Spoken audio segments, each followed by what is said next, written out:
All right, we're back again. College football playoff is upon us for us college football fans. The best time of year, college football playoff. Thank God we got at least two good playoff games this year, round one. First being Bama versus Oklahoma. I think this will be the most competitive game of the first round. I'm excited to cover. In this video, I am going to predict a winner. I'm going to show tape, schematics. We're going to do my versus chart, coach versus coach, quarterback versus quarterback. I'm going to talk weaknesses, the whole 9 yards. Please follow, please subscribe. Nobody else on the internet, including the guys who get paid millions, aren't picking a team yet. I didn't miss a single pick last year in the college football playoff. I'm trying to carry that tradition. We'll see how we do, but nonetheless, you guys know if you've been here before. I give my honest opinion of college football. I watch tape. I use my sports vernacular, if that's even a word, but my sports education throughout my years to come on here and give you guys what I seem to be the best schematics, but also the best winner mentality. Who's got the grit to win? Because let me tell you something. I heard this today from Urban Meyer. If you like him or not, I don't care, but this is really freaking good. And this is what I'm going to keep the theme of this playoff on. We got E plus R equals O. And what does that mean? And this is championship thought, right? Event plus response equals outcome. I love that. In college football playoff, you're going to get hit in the mouth. You're playing great teams. Adversity is going to strike. How do you respond? An event happens, your response will equal the outcome. I freaking love it. All right, let's jump into it. The most interesting thing about Oklahoma versus Alabama is the fact that these teams played just a few weeks ago. Who won the game? Well, let's dive into it. Let's talk about the storyline of that game. What do we learn from that game? Oklahoma won 23-21. Let's dive into the actual yardage. Alabama, 406 total yards. Oklahoma, 212. Passing yards. Bama, 326. Oklahoma, 138. Running yards, 80 yards for Bama, 74 for Oklahoma. What was the story of that game? The story of that game, in my opinion, was the fact that Alabama had 3 turnovers, 2 interceptions, 1 forced fumble, and a missed field goal. Now, my first thought was, doesn't that just sway the fact that Alabama's a better team? The only reason Oklahoma was even in the game was because of turnovers. I do feel that way in a way, but I will also say, those turnovers weren't like football off a helmet turnovers. They were literally earned turnovers from Oklahoma. And Oklahoma's defense has shown a tenacity and a fire to get turnovers better than any team in college football. Let's jump into some more season review matchups here. Who did Alabama lose to? Vice versa for Oklahoma. Bama lost to Georgia just now, last game, 28-7. They lost to Florida State, game 1, 31-17. And they also obviously lost to Oklahoma, 23-21. Who did Oklahoma lose to? They lost to Texas, 23-6. They lost to Ole Miss, 34-26. Who did Bama beat? Bama beat Georgia earlier in the season, 24-21. They beat Vandy 30-14. Who did Oklahoma beat? Well, they just beat Bama 23-21. All right, now let's jump into the versus board. But I like to talk through the different phases, quarterback, offense, defense, etc. And then I like to show some schematics, and I have film playing throughout the video. All right, so much of college football is coaching. So I want to take a minute and talk about DeVore versus Venables. And you know what's funny about these two guys? Is they're like the same coach, but on the opposite side of the ball, right? DeVore runs really good offense, not so great defense traditionally. Venables runs okay offense and really good defense. All right, let's talk about DeVore. What is DeVore's offense setup? It's the passing game. He runs a pro-style quarterback sling the rock type offense. It's an intelligent, professional passing scheme. He gets his guys open the passing game, and he needs a quarterback that just delivers the football. And this year, with Simpson, he's got that. Venables, what does he do? He runs the most aggressive blitz defense in college football. He's ferocious and fearless with his defensive play call. His defensive line blitzes hard. He will blitz anyone from any freaking where. All right, what his struggle seems to be is just getting consistent offense going, and that's been the hurt for Oklahoma this year. In terms of coaching staff, I'm just going to give this a wash, meaning both coaches. I think both have flaws, both do things well, but I'm going to give this a wash. Let's jump into the quarterbacks. Simpson, what does he do really well? When Simpson throws the ball, it's like Kobe, you know, like when you see Kobe Bryant shoot and you're like, that ball's going in. Like when Simpson throws the ball on tape, it just like whistles through the air and you're like, dude, that's a touchdown. Dude, that's got to be a completion. Like, this is freaking incredible. He sets his feet well. He delivers the rock. Not the biggest guy in the world, but he just throws the ball so well. I think what Simpson can struggle with is sometimes he just gets confused on the defensive back coverage and he ends up throwing picks. One thing I'd like to see Simpson do in this game is he's got to find a way to just run the ball. That's such an important element to win in a college football playoff game, is your quarterback to be able to pick up yards with your feet. But have no mistake about it, Simpson can throw the ball level 1, which is line of scrimmage, level 2, around the running backs, level 3, above the safeties. Anywhere, anytime, doesn't matter. He's definitely, in my opinion, an absolute gunslinger. But if you're an Alabama fan, you just live and die with it. It's a little bit of Brett Favre when you're watching Simpson. Do I like him? Yes. Do I wish he was clean up his reads a little bit? Absolutely yes. Matters. And sorry, Oklahoma fans, but he's just a poor man, Johnny Manziel, currently in his development. There's too many times I see him just playing the cool person, but not having the talent to be able to play the cool person. Too many times he's leaning back. He's literally allowing the pass rusher to get to him. He's leaning back. He's not stepping up in the pocket. He doesn't have great footwork to feel comfortable in the pocket. He's always kind of moving around, playing like nonsense Kyler Murray type football from the Cardinals, right? He's not sitting there perfectly like a Tom Brady, really understanding and reading the defense. That being said, he's a bit of a savage, and I want to give him respect for being a bit of a savage, because to win college football, I just talked about it, it's so difficult to win a college football playoff game, and you're going to need to be tough. You're going to need to be a little bit of a savage to go in there and win multiple games in a row against really good football teams. This kid has that grit to him. I want to see Oklahoma run him. He's an athletic kid. He runs better than Simpson does. He's a bigger kid. He can take a couple hits, get a couple of first downs. I think that's going to be utterly crucial for Oklahoma's offense to be successful. Is going to be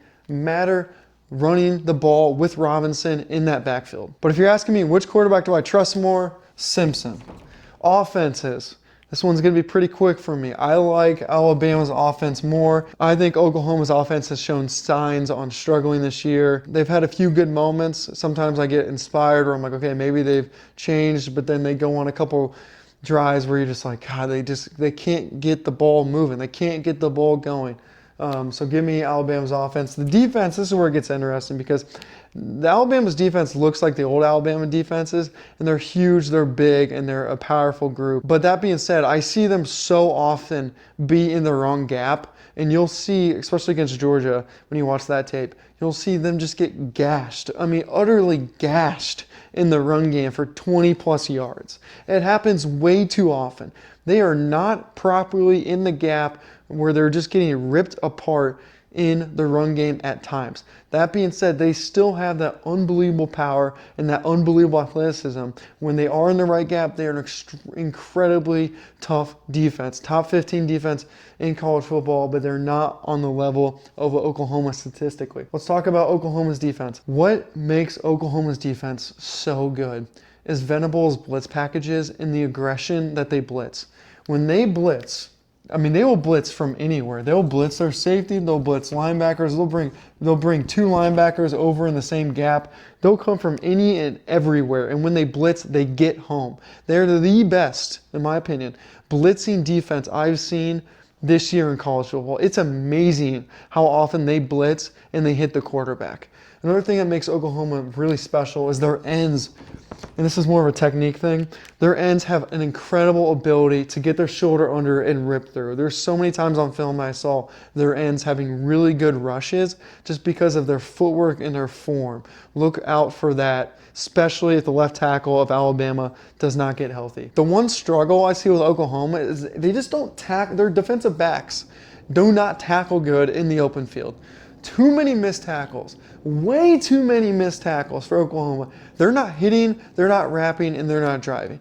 And maybe I've watched too much Indiana and Ohio State tape recently, but those teams do not miss tackles.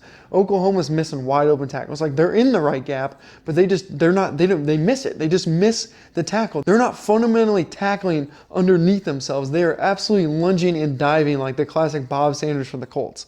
They have to shape up. If you're going to play Bama, you cannot let them get yards. I would say for both these defenses, Oklahoma, Alabama, you guys cannot let your opponent get free freaking yards. If they break a run where they get through the first line of defense, defensive line, then the linebackers, your defensive backs and safeties need to make that tackle, only giving up 8 yards. Because if you miss that tackle, it's going 35 yards and you're going to lose the damn game. In my opinion, the better defense is Oklahoma. All right, I want to give the kicker for Oklahoma a shout out. And this is Beers by the Ivy. I'm doing my homework, guys. Tate Sandell, 23 for 24 field goals, 55s is long, 32 for 32 extra point. Let me put that into perspective. This kid is lethal. If they get over the 40-yard line, they are in field goal range. If you're an Alabama fan, watch out for that. You can laugh at field goals all you want, but when you can get over the 50-yard line and hit a damn field goal, that's an advantage in a football game. Sandell, congratulations, brother. You're playing great. And lastly, the crowd. We know it's at Oklahoma. Oklahoma's crowd's great. So much good tradition there. That's a big advantage, Oklahoma. That being said on that crowd, I thought that one of Simpson's best games this year was at Georgia, and he seemed to really have that edge where he can handle the crowd. All right, I want to talk about Oklahoma's offense here briefly before I end up making my pick. But you have quarterback, running back, and then you have a tight end, or like what we used to call like an H-back, which is essentially like right behind the guard, sometimes behind the tackle. But nonetheless, all these three guys are here, and they run a lot of run-pass options. That means where, you know, the offensive line is in a blocking, and the running back's even blocking, and the quarterback has the ability to either hand the ball off or pull it and pass it. And what you'll see is on the backside, like this one receiver will be doing a route, and then on this side you'll have a route combination with these guys, whether it's like, you know, a deep and a out, or if it's some type of screen that they might run. And that's one of Oklahoma's main base packages is this run pass option. It's great, it's intelligent, but it puts a lot of pressure on your quarterback. Whereas DeBoer's system essentially is giving his quarterbacks layups. And you'll see this a lot where Simpson will run a play action and they'll have a really smart drag route, and then Simpson will essentially get a easy 8 yards from just intelligent play calling. That's why I like overall Alabama's offense. All right, here's my pick. I am picking Alabama 24 to Oklahoma 17. I just think Alabama is a better team. I just the first time when I watched their tape against Oklahoma, I just feel like they left so much out there on the field. And when I watch Alabama play Georgia, I'm just like, these guys can compete. I know they didn't have a good performance a couple days ago. I know they've had offensive struggle recently, but I just feel like Alabama has what they need to beat Oklahoma. Oklahoma's defense is the one thing everyone talks about, and the fact that they missed so many open field tackles just scares me absolutely to death. From my viewpoint, not only is Alabama the bigger and more powerful team, but they also can score the ball easier, and I cannot deny that. If you are the bigger, more powerful team, and you score the finessity points more, meaning like in the pass game, easier, then I don't know, like this is the sport of football, guys. I take Alabama, and I feel good about it. Nobody else in the internet's even making this pick yet, but I feel good about it. I'm going to put my first pick of the college football playoff on the line. Give me Alabama, 24-17. Whew, that's a big one. I appreciate you guys being here. I know there's a ton of college football content, so spending a couple minutes with me. Absolutely love you guys for giving this an opportunity. Please subscribe if you loved it. If you've been here in the past, you absolutely rock, and you know, comment, let me know what you guys are thinking. I want to know your guys' thought. I want to know your guys' viewpoints. Maybe someone will sway my pick. I don't think so. I feel pretty good about this. But nonetheless, appreciate you guys being here. We'll talk soon. I got a lot more games coming out. I'm going to do every single college football game coming up in the playoff schedule, predicting games, talking about analysis. I may even jump further into the X's and O's. I know this is a bit of an overview type video, but I wanted to go through the basics. We can get into more of like their actual schematics via like their pass game potentially for either team. But nonetheless, thanks guys. We'll talk soon. Peace.